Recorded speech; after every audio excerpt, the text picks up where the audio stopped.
Hello everybody, this is Captain for the Book Report, and today I'll be explaining basically the entire Lord of the Rings saga. This one is about the Fellowship of the Ring. Let's begin with the Hobbit though, so you know what the heck is going on. Bilbo Baggins is a quiet hobbit living under a hill in Bag End. He likes peace and dislikes irregularity like all Bagginses. One day a traveling wizard called Gandalf comes over and asks him to join on an adventure. Bilbo says no but invites him to tea on Wednesday afternoon. When he's gone, Gandalf draws a sign on the door and backs away. On Wednesday afternoon, Bilbo is visited by 13 dwarves, which is completely unexpected. Also Gandalf. The sign on the door apparently meant that the 14th member of the company was to be found in Bag End. The dwarves asks Bilbo whether he wants to join the quest to kill the dragon and reclaim the dwarf's gold. The next morning, Bilbo decides to go on the journey and heads out. After a few days marching, they run out of food, and even worse, they get captured by 3 trolls called Bill, Bert, and Tom. The trolls are turned into rocks, however, when Gandalf tricks them into talking way past dawn and sunlight shines upon them. The company loots the trolls' cave and finds treasure and swords. Bilbo, Thorin, and Gandalf each gets an elven blade. After that, they head to Rivendell, which is ruled by the half-elven Elrond. They stay for many days, and during that time, Elrond sees their map of the Lonely Mountain where the treasure is. He tells them about moon letters that can be read only by moonlight. Elrond reads the moon letters on the map, which says, "Stand by the rock while the thrush knocks," and the last line of Durin's Day shall shine upon the keyhole. At least something similar like that. Soon after, they leave and follow the path to the Misty Mountains. Soon they are captured by goblins and taken to the Goblin Town, except for Gandalf, who escapes. Later, Gandalf helps everybody escape, but Bilbo falls behind and gets knocked out when goblins attack. And there, as Bilbo lies, searching for a path, his hands fall upon a ring.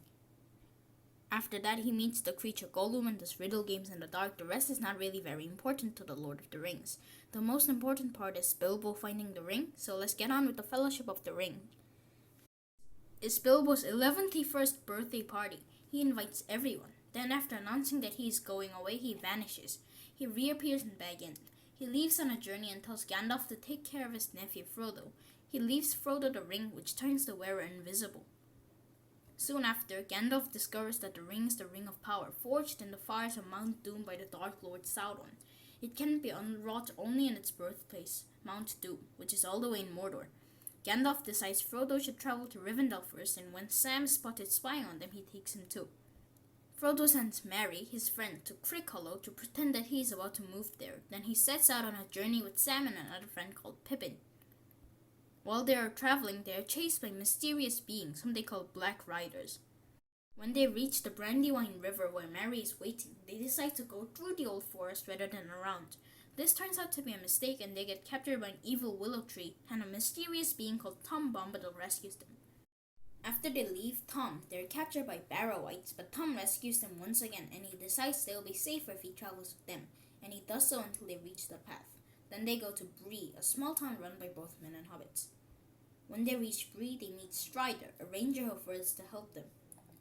They meet trouble on Weathertop, when the riders, also called the Nazgul, catch up with them, and Frodo gets stabbed by a Morgul blade on the shoulder. This makes him weak and cold, and he nearly dies. Later they get to Rivendell, and Elrond forms a fellowship to take the ring to Mordor, which consists of Frodo, Sam, Pippin, Merry, Strider, who turns out to be a man called Aragorn, Gandalf, Legolas the elf, Gimli the dwarf, and another man called Boromir. An elf called Glorfindel also tried to join the fellowship, but he was rejected. The fellowship decides to head to Caradhras, but the wind and snow changes their mind. When they get to Moria, under the mountains, they are forced to fight orcs and trolls and an ancient demon called a Balrog. While fighting the Balrog, Gandalf is dragged down a chasm, presumed to be dead. When they leave Moria, Frodo realizes that the creature Gollum is following them. They soon reach Lothlorien, where they meet with Lady Galadriel and Lord Celeborn, who gives each of them a gift. A phial of light to Frodo, a box to Sam, and her own hair to Gimli. Then Galadriel sends them on in elvish boats. Gollum swims while following them. When they reach Amon Hen, Boromir is seduced by the power of the ring and attempts to grab it from Frodo. Then orcs attack Amon Hen and the Fellowship gets in trouble. Also, Frodo decides to ditch the Fellowship and travel with Sam to destroy the ring by themselves. That's the end of the Fellowship of the Ring, and I'll be back soon with a Two Towers video.